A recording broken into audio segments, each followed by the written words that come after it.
Ito sila. Oh, ano pa kayo?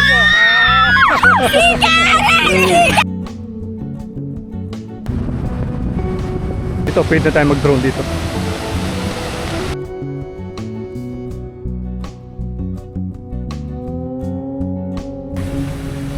Bundok.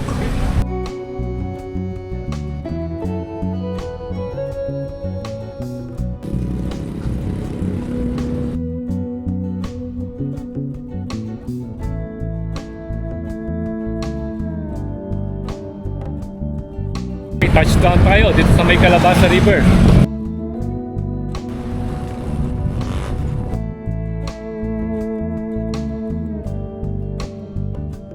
Dito pala may umagusto rin, no? Malakas, eh, no?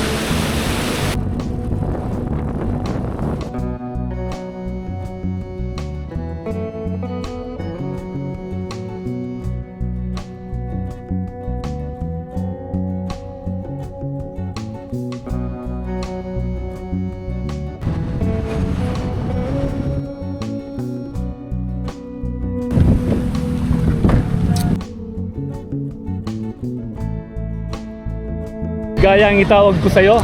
Yeah, kasi kaya kitang paligayan.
oras na ba? So it's 12:30 na and touchdown tayo dito sa may Gabaldon Welcome Arch. Ayun siya oh. And then ito naman yung famous na Gabaldon marker. At kung mapapansin nyo, may mga tindahan na rito. Papakita ko. Ayan. Marami ng tindahan ngayon. Dami nagpapapicture. At yung scenic na overlooking. Scenic na view ng mountain. Ayan. Ganda. Na tayo rito. Maganda daw pag malaki. Lakas ng hangin.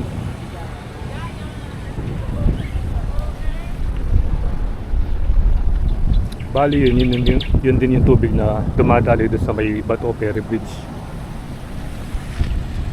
Ito yung famous marker ng Gabaldon. So bali yung destination natin pala ngayon ay pupuntahan natin yung Umiray Bridge doon sa may boundary ng Aurora at Quezon Province. So medyo matagal na rin nung last time pumunta ron. Siguro mga 3 years na nung nagmotor tayo. Kasama natin yung mga tropa, syempre. Ganda talaga ng ano, ng view ng mga bundok.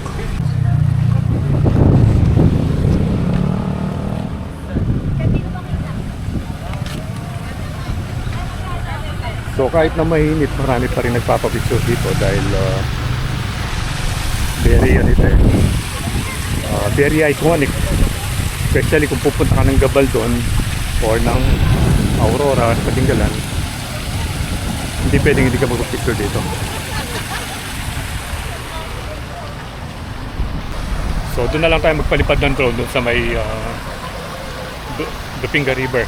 Tignan natin yung magandang nakikita natin na parang waterfalls na malaking tubo doon sa may tabi ng bundok. Hindi pa natin nakita yun eh. So tara, punta natin.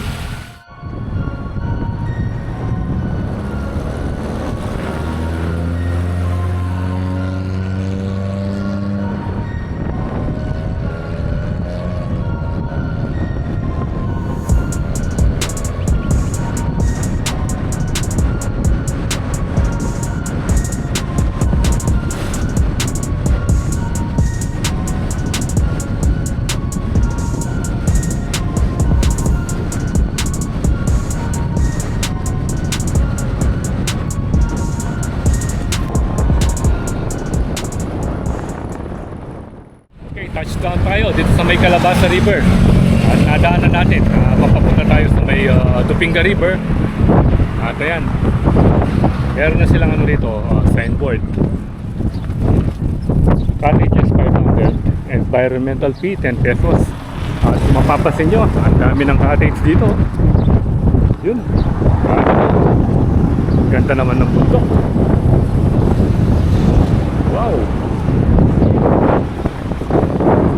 dami, meron pang mga ATV doon, no? At ito yung iconic na mga bundok dito sa Gabaldon. Tignan nyo naman, no? Gaano kaganda. Welcome to Calabasa River.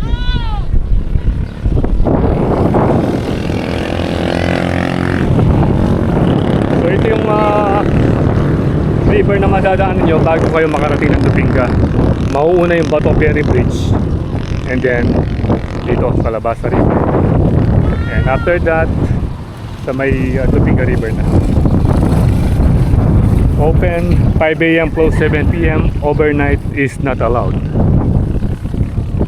so bawal mag overnight dito pwede kayong mag day tour dito hanggang 7 PM and then batch it.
Okay, so finally, nandito na tayo sa Dupinga Bridge.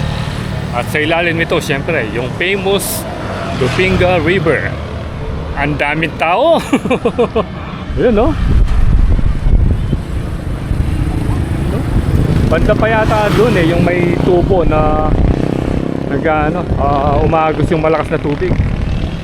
At dito, ayan, tinambakan nila ito, ginawa nilang talagang pool na talaga para medyo lumalim. Kasi dito yung agos na malakas. Yan, sa ilalim. Pero hindi masyadong malakas ngayon dahil summer siguro. Hindi ganyan kalakas yung current. Or siguro naiipon na rito. Ayan, no? Baka naiipon na rito yung tubig and then yung the rest agos dito at hindi nakalakasan. Yun naman yung sa kabila. Sa kabila kaunti lang yung kuko, dito yung marami. Wow, sarap mag-swimming dito. Yan,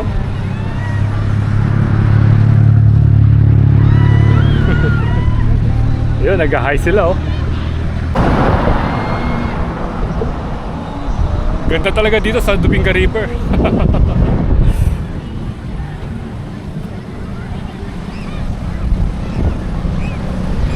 May magkikita rin tayong ron. Doon sila mismo naglagay ng shade. Hanap tayo ng spot dito para makuha natin ang drone shot. Medyo mainit na Dito pala may umagos rin, no? Ang lakas, ayan,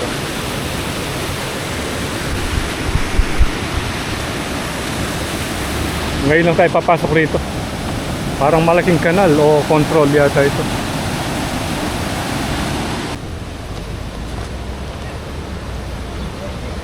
May dam pala dyan, no? Okay, meron pala dito. Pwede na tayo mag-drone dito. Yun. Uy, first time tayong bababa rito. Saan ba sila dumaan? Actually wala naman talagang daan Parang ito control ito yung mga net. Tayo yung tubig. Ay sila dyan Baka dito pwede na tayo mag-drone. Ayun yung kanina Ay sila. Babasa na tayo kaso hindi ba nakakatakot dito. Mas maganda kung bumaba tayo. Makapag-drone tayo, mapapunta natin Bandaron. Bandaron. Yung drone para makita natin yung umagos na tubig sa may pipe. Okay, so kanina nakita natin yung mga bata doon sa pool nung nandun tayo sa may bridge. And then kaway-kaway sila. So we decided na pumunta rito para mas malapit at makuna natin ang aerial view at pinakita natin yung sticker. Ito, biglang pumunta sila. So eto sila. Ano pa alam nyo? Taga-saan kayo? Sikat na ako! Taga-saan ba kayo? Taga San Agustin po! San Agustin! Saan ba yung San Agustin? Gabaldon din? Hindi po, doon po! Saan banda? Malayo po! Malayo? Okay. Sticker kuya! Ano pangalan mo? Aria po! Aria, and Ako then? po si Shane Maganda! Maganda? Wala bang pangit? Donna po! Doon na. Hindi, yun siya. Kuya, sticker! Ako si Shane! Ako si Aria! Ako si Shane kuya! Thank you kuya! Ilan pa kayo? Kuya, dalawa! Last na Tapos lang, sa babae na yun kuya! Last na lang tapos mag-drone na ako. Welcome! Doon po sa dalawa na yun kuya! Yung Sino? nagkakaway po! Yun po! Ang dalawa po na yan! Kuya, thank you! Subscribe kayo Thank you kuya! Okay, Ilagay ko si sige. Shane kuya! Vlog mo na yun! Thank you kuya! Drone na tayo. Konti lang yung oras na pwede nating stay dito dahil pupunta pa tayo ng Umiray.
Okay, so tapos na tayo makapagpalipad at nakita na natin yung aerial view nitong Tupinga River at meron bagong dating dito. Ito, ang dami nila. Oh.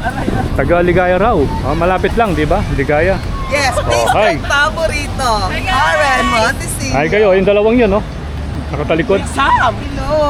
Mas magandang magpwesto rito kasi konti lang yung tao, di ba? Welcome Ayan, to no? my vlog. Taga Ligaya sila. Bigyan natin ng sticker para mapanood nila yung ano. Oh my God, may sticker siya. At wala ba pa ice cream? Ito, madam. Oh. Thank you, Thank you. Once again, Shout out na lang po kami sa vlog. shout out sa mga taga Ligaya. Barangay of Happiness, Barangay Ligaya. Ligaya ang itawag ko sa'yo. Yeah, kasi kaya kitang paligayan. Di mo paliligayahin si Kuya. May hugot-hugot pang nalalaman. Okay, thank you, Sige.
mighty Pacific Ocean. Wow! Yan, oh. Hindi naman ganyang kalakasan yung alon. Pero kumpara sa ibang ano, sa mga ibang beach resort, malakas na yan. Ayan o. Dito yung pinaka marker. Ayan, butas na bato. Bali isa sa mga sikat na pinagpipicturan ng mga pumupunta rito.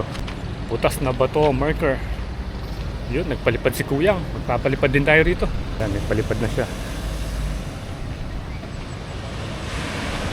Ganda ng dagat, oh. So after this, pupunta na tayo sa Barangay Umiray kung saan makikita yung tulay na dalawa yung boundary ng Aurora at Quezon Province. Bali dalawang Umiray yun.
Quick stopover, bumili tayo ng buko.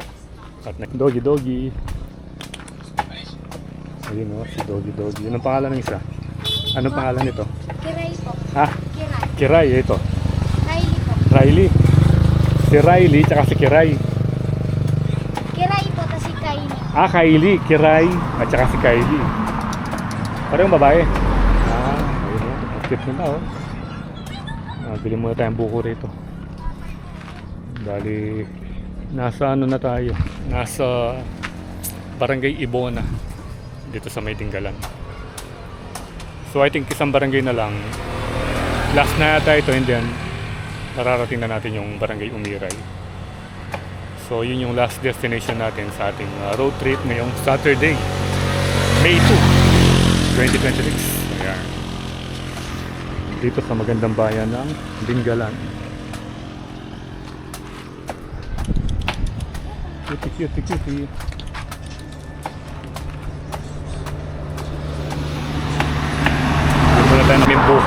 yung presyo nila 20 pesos lang per buko. So hindi gaya sa atin dahil malayo na sa Angeles. I think 50 na yung presyo. At dito sigurado fresh yung buko rito.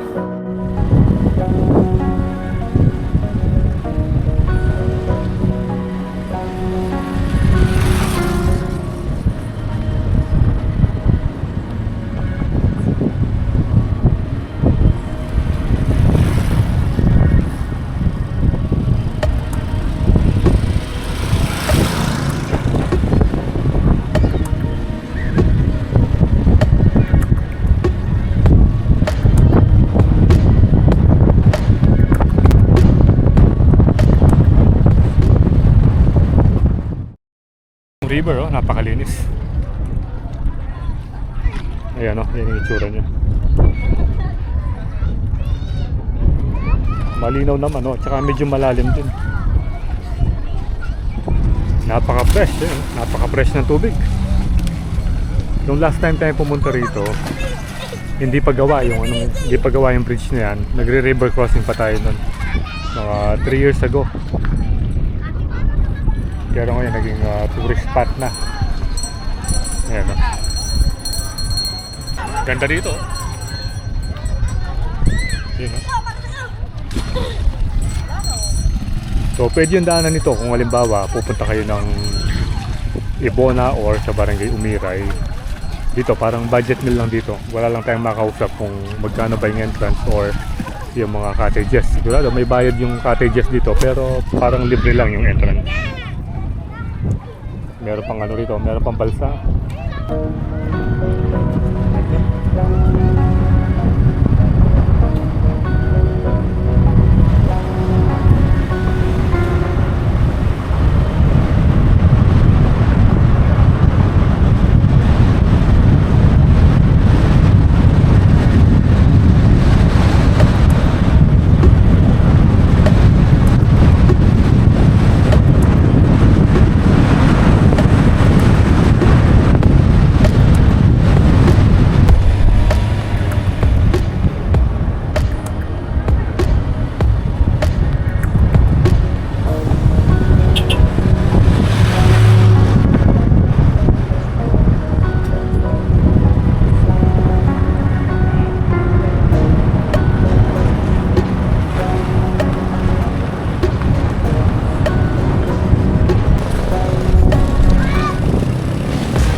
Okay, so finally nakarating na tayo ulit dito sa may General Nakar, Barangay Umiray, General Nakar. Ayan, no? At nasa likuran natin yung bridge. Ayan, yung bridge.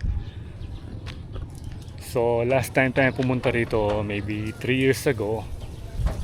At marami na yung nagbago, especially sa mga nadaanan nating beach resort. At yung daan lampas doon sa may biyak na bato, yung zigzag doon, sementado na. Meron pang portion na hindi sementado pero halos konti na lang. Yung may landslide prone area, yung paliko, yun lang yung may may rough road. Pero konti lang yun, siguro nasa mga 50 or 30 meters lang, ganun. The rest sementado na, at saka yung Ibona Bridge tapos na rin. So wala nang river crossing na madadaanan dito. Unlike before, mga 3 years ago, dumaan pa tayo dun sa may river crossing sa may Ibona. At ito yung itsura ng bridge ngayon, no. Ayan. So yan yung magdudugtong sa probinsya ng Aurora at Quezon. Bali yung unang napansin natin dito kulay sky blue na. Yung bridge na usually yellow ito, yung sa may Umiray General na car side, at yung Umiray Dingalan side yellow, yun pa rin yung kulay. Ayun, tignan nyo yung river dito, magmi-meet yung river at saka yung sea. Ayun na yung dagat, tapos dito yung river. Ang ganda rito, oh. At saka kung mapapansin nyo, yung mga bundok rito mamog. Pero kung tutusin, hindi naman ganyan kataas yung nito yung level nito kumpara sa mga bundok sa Benguet na talagang pagiron at saka mataas. Pero ewan ko kung bakit ganito yung mapag yung mga kabundukan, kasi nandun yung dagat yun yung dagat. At may napansin din tayong ron, monument. Pupuntahan natin mamaya yung monument. So ayan, dito na tayo mismo sa ilalim ng bridge na magdudugtong sa dalawang Umiray. Ito yung Umiray Dingalan at Umiray General na car.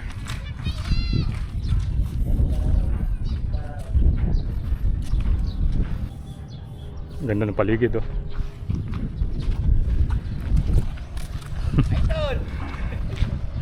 Ayan. Shout out sa kanilang dalawa.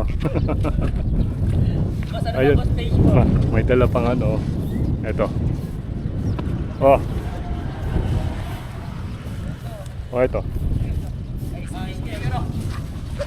Bigyan nating sticker yung dalawang ito. Meron dalang 4 kantos. Ito lang, boss. Anong pangalan mo? Justin, boss. Justin, Ayan, subscribe kayo. Ayan na.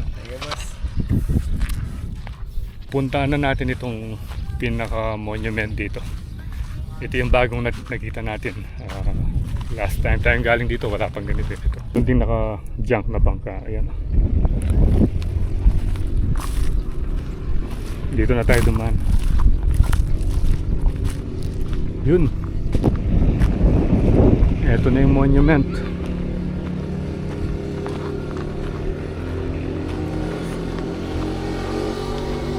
Basahin muna natin yung nakasulat dito.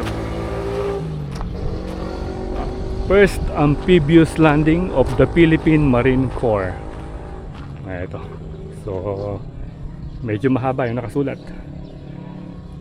So, yung first paragraph na lang yung basahin natin. On this shore of Umiray, the Philippine Marine Corps, through its pioneer, the E Company, made its first amphibious landing on 19 April 1951 under Operation Dragnet.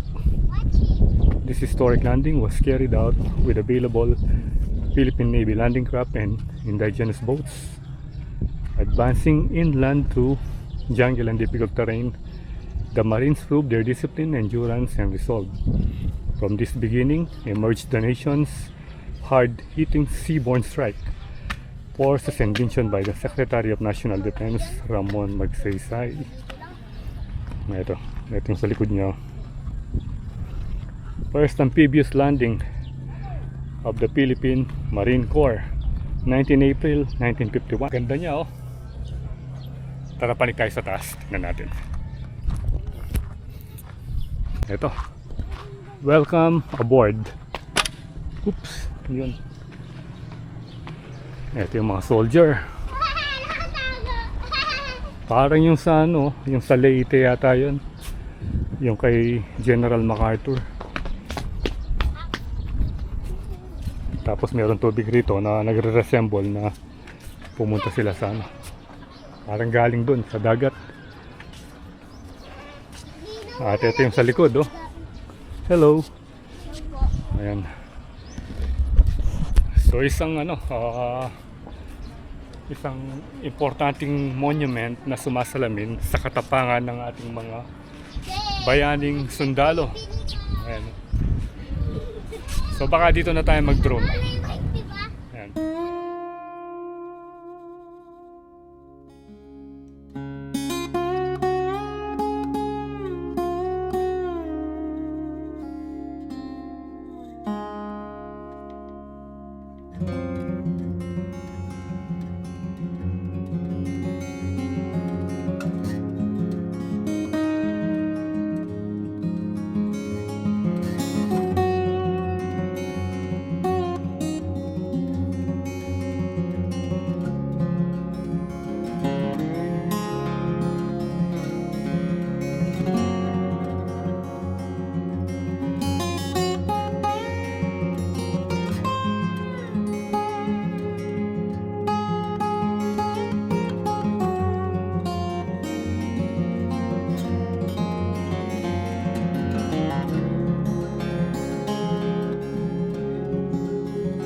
Napaliparan na natin ang drone itong tulay na magdudugtong sa Dingalan at Quezon Province.